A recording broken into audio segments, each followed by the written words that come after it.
আমরা যখন ক্ষমতা আসলাম, দায়িত্ব নিলাম, তখন বিএনপি জামাতের লোকরা এসে বলল কি একটু যে ফেয়ার হইতে হবে। তো বিসি নিয়োগ হইল 10 জন বিএনপির, 3 জন জামাতের হইল।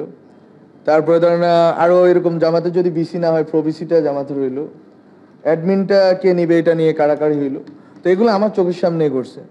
তখন কিন্তু সবাই যে এই সরকার আমাদেরকে 2 বছর 3 বছর যা সময় লাগে সংস্কার এবং বিচার করে দিয়ে তারপরে যাবে, ওনারা 4 মাসের মধ্যে ওনাদের সব লোক সেট করা হয়ে গেল।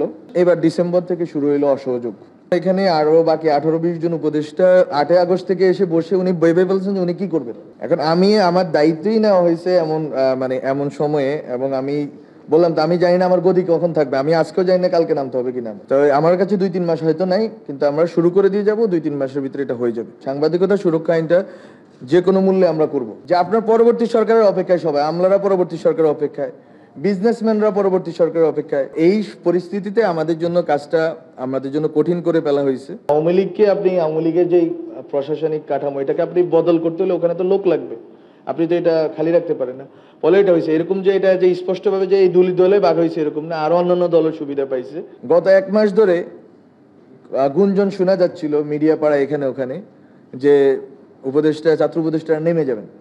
এবং আমি আপনাদেরকে বলি, ছাত্র উপদেষ্টারা নেমে যাবেন, ছাত্র উপদেষ্টাদের দপ্তর কাজ করা বন্ধ করে দিছে গত 1 মাস। মানে কাজ স্লো হয়ে গেছে।